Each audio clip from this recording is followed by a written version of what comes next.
sides. There aren't many people that anybody does know, just to jump in. There aren't many people in your life that will know you in multiple streams. And I'll turn to talk to them, and they said literally, as I turn, everything about me changed to be able to undo our top button under our ties. That's how literally buttoned up it was in terms of dress code. I suppose there's a little tool, I think you mentioned it before, Ryan, called Jahari's window.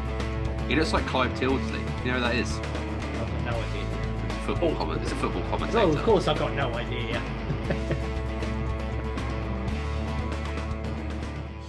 Inspiration Nation, hello, Lee Kemp here for another week on the podcast, as always with my very good chums, Ryan Boniface and Jose Noya. How are we doing, guys? Yeah, not too bad, thank you. We are brilliant. Thank you, Lee. How are you doing? I'm good. I'm very good. For those that are watching on YouTube, you'll see it. Some are listening. Joe has been treated to a new microphone and headphones, and his speech is very deliberate at the moment. He leans into it. It's quite amusing to watch. I'm going to enjoy that for the next half an hour or so, Joe. Well, this is going to cuddle your ears, the sound of this microphone. Now I'm slightly creeped out. We thank everyone for listening, watching. Join us on TikTok as well. Just follow @Noya_InspirationNation. You can join us live normally at 8:30. We're a bit earlier at 6 p.m. today GMT, and of course catch us on social media at listen to IN, listen TOIN. So the subject for this week belongs to Ryan Boniface. I know you've put a lot of thought and preparation into this week, Ryan, so I'm really looking forward to it. So what have you got for us? Yeah, I definitely didn't think of the idea about 3 minutes before Joe joined. I was sat about 5 minutes before I came on, and I was like, whose week is it? Oh, fudge. It's mine. Oh, fudge. Oh, fudge. I like that. So, yeah. Here we are. So, you're padding well, by the way. You're padding well for those extra few minutes. Yeah, well, we've got 27 left. So, I have landed on, I'm going to have to come off the live to write down exactly what I said. Say exactly what I wrote down. Right. It's a question to the pair of you, and maybe to myself. Do you think people perceive you how you perceive you? And if not, what steps can you take, or what can you do to align those two things up? Now, it's a broad question. What I mean by that is everyone has a personality, obviously, and some will align those to the benefits of people they're interested in to help increase a friendship, a relationship, a rapport, whatever you like. But I think what I'm driving at is a lot of people think that they're kind, think that they have good integrity, they have good empathy, but do we think that other people think that of them? And if we don't think that, why is that not the case? Why do we think that's not the case? And what can we do to kind of realign those values so people take you in the serious manner that you're, or in the manner that you're kind of setting out for yourself? It's interesting. Oh, sorry. Go on, Joe. No, you get first. That new microphone working. No, you firstly. You go. It's interesting you say serious there, because it may have been the wrong word, but no. And I don't think it is at all. I just think it's the flip for me, is that I like to think I'm quite a fun person, a mushroom, you might say, a fun guy. There you go. Dad jokes in abundance. But I think people probably think I'm more serious. I might be wrong, but people probably do perceive me more seriously than I am, because they don't often get to see that side of me. And I quite like that kind of unassuming, relaxed, laid back side of me. And I think, I don't think that often gets out there. So I think it's not necessarily the serious side of me, more the chilled, funny, likes watching cartoons and making silly joke side. Do you think that comes from the job that you do? Like we've talked potentially. We've talked before that we'll work in the same sector, and Lee is what I would describe as a mid to upper management level of that of the company that I work for. I currently sit at the maybe lower to mid level. I think it's difficult to pin a mid level where we are, but definitely the lower end of that echelon. I'm under Lee, so I'm nothing. I'm under Lee, so I'm nothing. But I'm at the lower end of that echelon, if you like. But there are a few steps of the ladder before people would get to speak to Lee. So he would be like, you would go and see your GP, then they would refer you to a specialist, and then the person the specialist would refer you to would be Lee, if you were to look at it as a medical sense.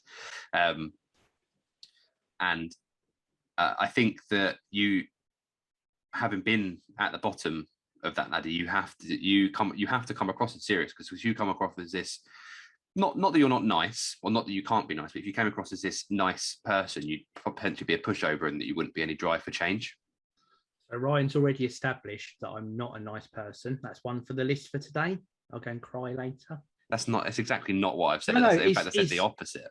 It's teacher syndrome, I think. I remember, and this was ages ago, Joe, we worked together at a place, and I was in on overtime on a Saturday one weekend, beavering away, and that was a very sort of strict dress code pace. You know, in the middle of summer, no aircon. This was way ago in an office that wasn't very modern at the time. We had to wait for permission from the big boss to be able to undo our top button under our ties. That's how literally buttoned up it was in terms of dress code. And I remember one of the sort of my level type people, if you'd like, came in at the weekend, and he came walking through the office. He was just picking something up, and he was wearing jeans and a t-shirt, like a t-shirt that I would wear, like just from high street shop type of thing, expert and that sort of thing. And I remember at the time it blew my mind that he was just wearing casual clothes, because he's a big boss. He's always wearing a tie. Everything's very serious. And I think it's the same thing where people talk about teachers, is that, you know, surely the teacher just goes and sits in the cupboard and waits for the next day to start. They don't have a life outside of the school. And I think you get that with in office environments as well. And I think it's up to it. I remember doing it once. I started in a new department, and I sort of sat down wanting to get to know everyone. And I made a quip along the lines of, you know, I'm just like everyone else. I go home, I watch Family Guy, and like jaws dropped that there was that commonality thing. And I think there is that risk of losing that human element sometimes. As you know, Ryan, I'm mostly just talking Family Guy quotes. So what I'm actually saying is not that you're not nice, but you're more of a Dalek than you are a human. You have no emotion. You've been holding on to that one for a while, haven't you? Yeah. So, but I don't know. I was going to look it up in a minute, but there's a, Joe, you might know it, but there's a word for this where it's a syndrome of the lens that different people see you through. And I think it varies in your audience, because that's what the work version would be. I was out this weekend. In fact, guys, I sent you guys a text of a big milestone we hit, and I was out with an old work colleague at the time, who would view me very differently, because they worked with me when I was that person who was like, oh my God, the manager's wearing a suit, and they've not known me any different. So they still see me in that way. There's then the perception of, like we said, the work thing. I'm going out of family later today, and they view me completely differently than those other two groups do. And I think there is a real perception lens to that. And I suppose it's more answering your question with a question, Ryan, but is there a universal version of you that everyone should see, or is it different depending on different people and their own, you know, what level they interact with you at? I'm not, sorry, that's going to come across a bit weird, but I thought I was the only person that was like that, in the sense that I can flip personalities quite quickly and quite well. It's almost as if, and I don't wish to speak light on the matter, but it's almost having split personality disorder, being somebody that is of a substantial standing in a company, because you have to be so many different people, so many different times of the day, that it's very easy to, it's just easy to flick. Like, yeah, I've said and before, I think it happens in a lot of different things, because it's not, you know, I don't think it's just senior people. If you're a cashier in the shop, to do your job well, you have to talk to people in a certain way, and probably deal with a lot of stuff from people that if you met them in the street, you probably wouldn't deal with.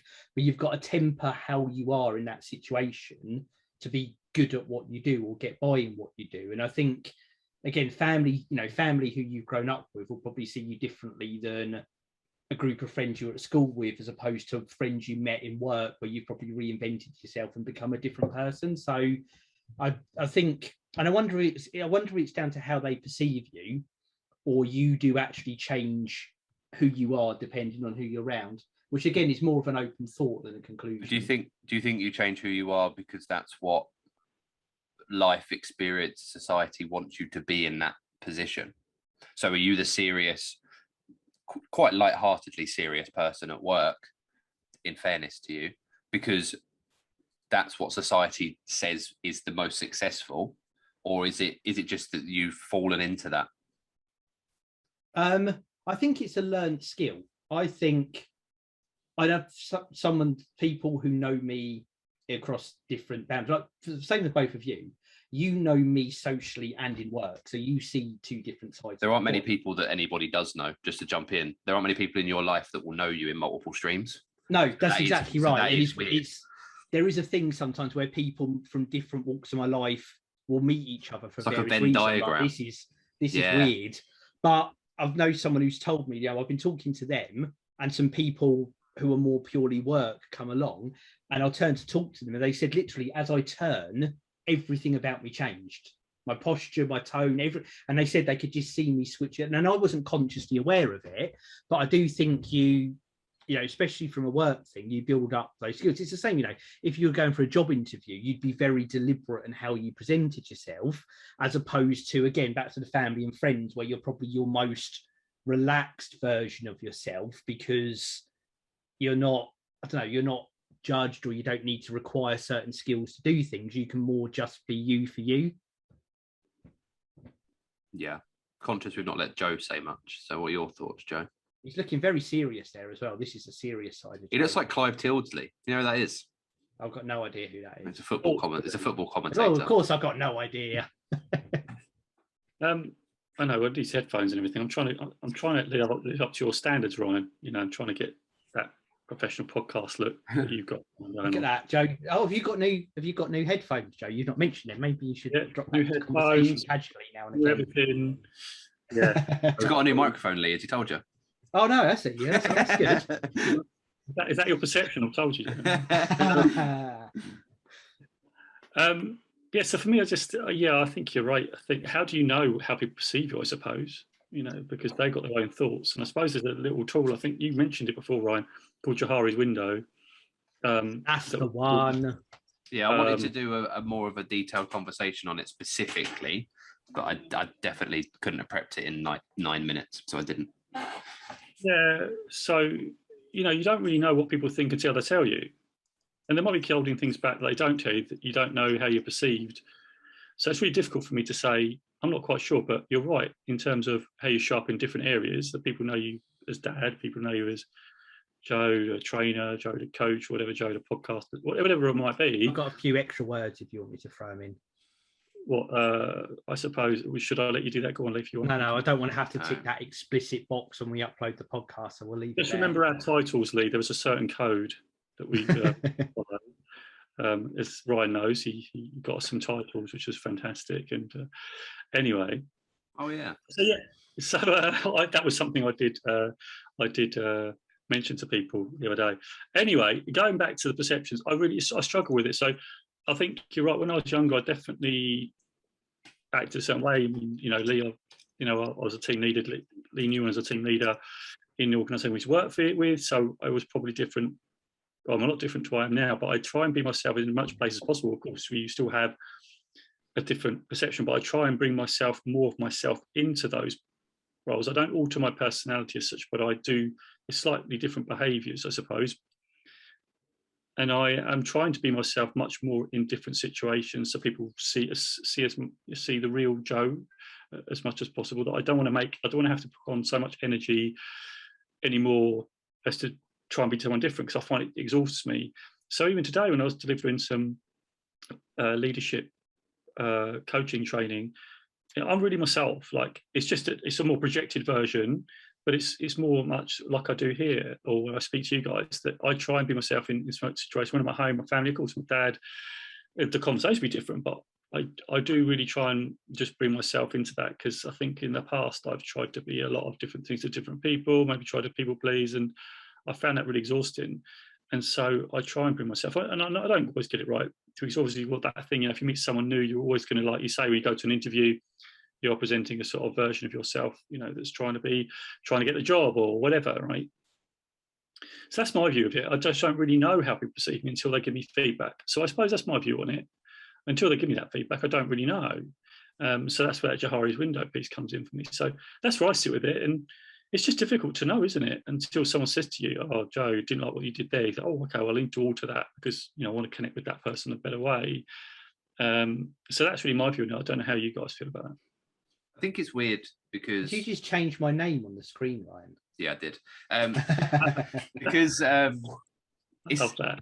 it's weird because I feel in a professional environment I could get up and deliver a presentation to senior people and not feel, I'd feel a little bit nervous because you're talking to people that are quite important, but I wouldn't be worried too much. But I don't know if I could stand up in my pub and start screaming Braveheart lines, if you know what I mean. That speaking in front of people isn't an issue. It's just a skill I've not learned as social me. Like I feel like I mentioned it a while ago, like as an ad lib, but like I feel like you can picture it as a Venn diagram, which is those overlapping circles. Yeah. If you don't know what they are, and then there's me slapped in the middle, and then you've got a work me, a social me, a friends me, I don't know, a learning me, however many you want, and different intrinsic values and personality traits and stuff kind of overlap in the middle, but some don't. It's weird. It's weird. Which ones don't you think then? Which ones don't? Well, like that as I just said, like public speaking. I could go into work. I could deliver a good presentation to important people, and I have done before. But I don't, as I say, I don't know if I could go down my pub and start standing up on tables and chanting football songs or whatever. That just, I couldn't go into my local, if I believed heavily enough into my local political office and proclaim that I want to represent my constituency and things like that. But that wouldn't be a work me at that stage. That would still be a social me, So it's weird. It's weird to get that. It's hard to comprehend that there's a version of me that can do those things and a version of me that can't. But then if I was in a position to facilitate those conversations, I'd have to tap into those personality traits, and those different social me would have to become maybe work me or an amalgamation of both, and I'd create this whole new personality. That's how I can like simplify it and explain it away. I guess. I think part of it is your comfort, your environment, and not literally your environment, but your environment in your head when you're in that work mode. Because I have that same thing as you. If tomorrow we were at a work thing and someone said, right, you need to get up and talk for half an hour about this thing in front of these 200 people, no problem. Wouldn't even think about it. If I'm out and we're having a drink and we're somewhere where there's too old for nightclubs now, but there's a dance floor, I would hang back and I would have to psych myself up to go out there because I'd feel self-conscious. Yeah. But I think it's a comfort, like you said, it's two different bits of the personality, and I think a big bit of it's down to the environment. So, and I'm glad you said about how you sit on the spectrum and how you feel on it, Ryan, as well. So, for the second part of your question, you said about how do we alter that, but do you need to be the same you in every environment, or is it good that you can use your skills in different ways? Is there a level where you think I've got to do this because I fit in or I'm acknowledged or whatever it is, or actually is it all right just being those versions as you, as long as you're always kind of pushing yourself to grow and challenge yourself in different ways? I think that tapping into different personalities is slightly off topic to where maybe we started the conversation. So in that sense, that isn't where my how would you change it came from. I think it's a case of, I saw it as you could ask me in a formal way tomorrow, how do you empathize with the people that you look after? And I'd go, oh, Lee, I do 756,000 things a week that show that I'm really empathetic to my guys. And you could then pull my guys into a room just as part of a sense check conversation and go, how does Ryan empathize with you guys? And they'd go, he doesn't. So because I think I do that, and hypothetically they don't, how can I intrinsically change that without being as flat out as saying, I think I do this, you don't think I do? How do I bridge that gap with you? And like, how do you have that conversation, I guess, or how do you almost there with that question? I'll be really, really interested in your view on this as well, Joe, in a second, especially from like a coaching and framework perspective. But I think being open to what you'd call 360 feedback, as in people telling you about things, is the key to it. Yeah. Asking people, and it could be not, not as much as I think I do this, you don't, what can I do? But actually just say, I think that I'm really good at blah, blah, blah. Or I like to look out for you guys because of blah, blah, blah. What do you think? And welcome that feedback and making sure whatever it is, you take it on board and you make that open, or even being more open context and just say, right, good meeting, guys. Everything's going good. Just want to do a bit of feedback. How am I doing? What could I do differently? Things like that start a conversation, but invite the feedback and show you do something with it. I think if you want to go down that route, but I think whatever route it is, whether it's something that gets collated and sent to you, or you're very open in asking for it, being open to and wanting to learn from that sort of feedback is how you do it. And I think it's a real, which I think I think must be a bit of where your head is at with stuff. I think is a real core thing to want that feedback and to grow from it. I'm not saying I want that feedback, by the way. I hate any kind of constructive feedback. I do my job perfectly. No, I don't. But I don't think anyone likes getting constructive feedback. Not really. They can say they do. They can say it'll help kind of build them, but nobody really likes it, do they? But yeah, I guess so. I think, are there any alternatives you would suggest to people other than 360? Because I think that's quite well used where we are. Jose. You can ask people on an individual basis. I actually asked someone at work. I started doing my videos, my daily videos, and I said to them, okay, where do I suck on this video? I actually asked them. And I gave them permission to totally criticize the video. And it was surprising what came back, because when you give people the like, you know them, and you give them the little permission to give you really hard feedback, that's a safe space. It comes back softer. It actually comes back. It's like, you know what, it was all right, but this could be better, because you're saying it. And I think that's a better way of probably getting it. It's because it's not an attack, right? It's because they mean well by it. Yeah, I'm already saying, like, I want the feedback. I know it needs improving. What is it? Where do I start? Because we can always be better. And that's another. Like, the message is right. The tone's good. I love the graphics. Face, so you've got to sort out the face, Joe. Something like that. There's real time feedback, and I think I'm feeling quite somber because I can hear this warm tones coming through. And it's making me. Maybe this is perception making me change. What's it coming through, Joe? Is it coming through your new headphones? Yeah, I can hear it. Well, he's got new headphones. And wait, hold on, Ryan. Don't you notice? It's a new microphone there as well. No, shut the front door. This is all, by the way, Inspiration Nation listeners, because our beloved Jose, the reason we are here every week, turned 60 last week. Absolutely, 60. Would you believe I'm 60? You'd never believe that, would you? Absolutely. In all honesty, Joe, and I mean this, I can't believe you're 50. Genuinely can't believe it. Unbelievable. When I'm looking good for 60. I'm looking better for 50. That's your perception. Thank you. I'd still give you a little smooch. You're looking all right. Oh, thank you, Lee. See, that's an ultimate compliment coming from you, Lee. Thank you. Really appreciate it. But yeah, so I think 360 feedback's classic. I've had that in my leadership stuff that I've done before. Real eye opener. And it's great to get that feedback because you can do something with it. But the other thing is you can approach people directly, build up trust, and just ask them, where am I bad? Where is it that I need to improve? And if you can be brave enough and step into that. It's hard though. It's difficult because you're going to get stuff that's hard to take. But if you're preparing yourself for it, it's easier to take because you're in preparation mode for that feedback. But it's the only way to get a real perception of how you're coming across.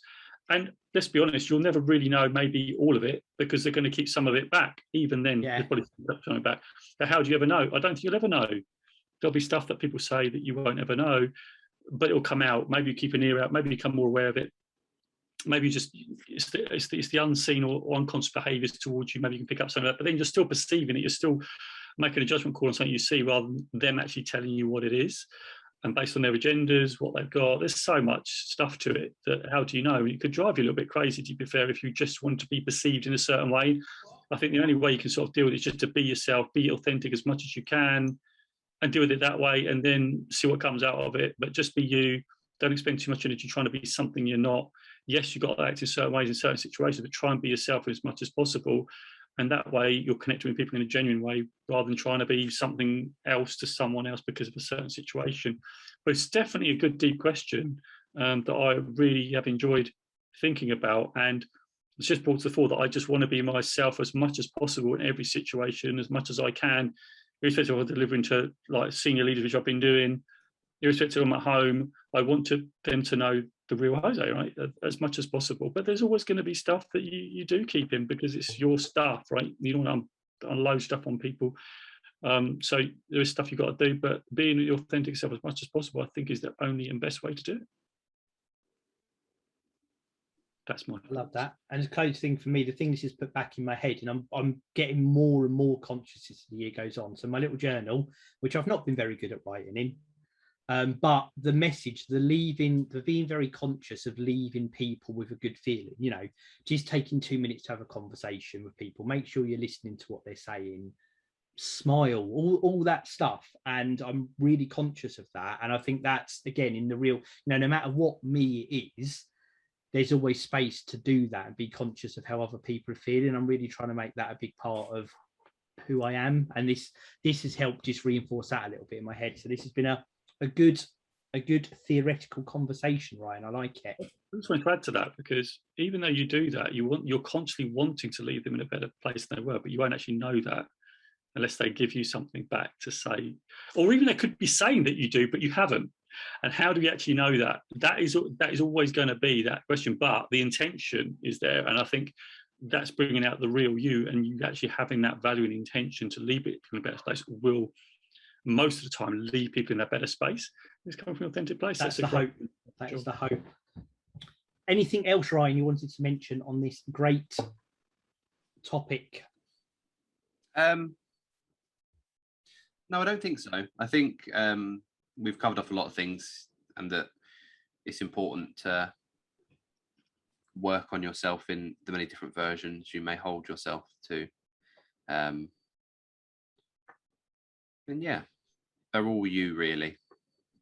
They're all people to see different snippets. But absolutely. I think it is all you know, or if you, that's where your intention are, but genuinely you just, and I think it's both how you are with people and what people's own background is with you as well. Yeah, for sure. But no, otherwise that's it from me. Awesome stuff. I want to give a quick shout out to everyone listening. Again, thank you for supporting the show. Downloads across podcast players, watching us on YouTube, seeing us live on TikTok each and every week. Just head over to inspirationnation.org.uk, get all your fabulous Inspiration Nation merchandise. Joe modeling a t-shirt there right now. We may have some mugs for a mug shot. I don't have mine this week, I'm afraid. Oh, none of us do, but it's all there. Head over to inspirationnation.org.uk, search for a mug, you'll see what it looks like, full details of the coaching service, and you can sign up for Joe's blog as well. It's everything about the nation in one place. And of course, social media at ListenToIN, ListenToIN, and just search out Jose Noya, Inspiration Nation. He's on every platform, even some that don't even exist yet. Wonderful. So before we go, though, Lee, Takeaways. Yeah, well, Ryan's already given his. I mean, he's already ahead of the game. He's like all over it. Like, but that doesn't mean you didn't get away with it, Lee. So, what's your big takeaway? I think my reinforcing about being conscious of being, I was going to say being kind, but it's not quite that. Not that it's not, but the feeling I leave people with, no matter what environment it's in, and reinforcing that in my head. You look disappointed with me, Joe. Why do you say that? Is this your perception? It is my perception. Isn't that the Jahari window we're talking face. about? It's because I don't know. It's because I've got these headphones on. I feel a bit different. What? Oh, have you got different headphones? Oh yes. Right. Have you seen that microphone? We're gonna have to hire you some, mate, to make you like the rest of us. Yeah. So we're following Ryan's lead. You know, Ryan is the man who's leading the charge. So I suppose I better leave you my takeaway. You haven't asked for it. I'm going to give it to you anyway. I tried, but you wouldn't stop waffling. No, I will not stop. Have you heard I've got a new microphone? Anyway, so the whole thing for me have. The big thing for me is to really just, for me, I really like the Ryan's thing about having the Venn diagram, and the big takeaway from me was like that connection other personality. That's trying to be myself in more of those situations and just doing that more. Lee, that's a poor substitute for Ryan and me. I'm so sorry about that. But good try, though. Do you want feedback? I'll just give it to you anyway. No, it's not about the size of your headphones. It's what you do with them. Okay, leave them on. Leave them on. We want them to leave them on the podcast. Leave them on. Right. That's better. Come on, get with the program. No, that's great. So those are the takeaways, guys. So Lee, I suppose you want to wrap this bad boy up, don't you? Indeed. Again, thank you, everyone. We massively appreciate it. We'll be back again next week. Leave us a review. Tell friends and family. That's what helps the show grow, and we love you all for it. Count us down. 3, 2, 1. Inspiration Nation. Catch you guys later. So I want to know now, what's your biggest takeaway? Don't forget to hashtag it with Inspiration Nation in the comments below, and make sure you commit to action. Now, so you can catch all our other Inspiration Nation podcast episodes right over here. So go check them out. And also, don't forget to subscribe, because that will tell you when your next video goes live by you hitting that amazing bell. So until next time, Inspiration Nation, and I'll see you right over there.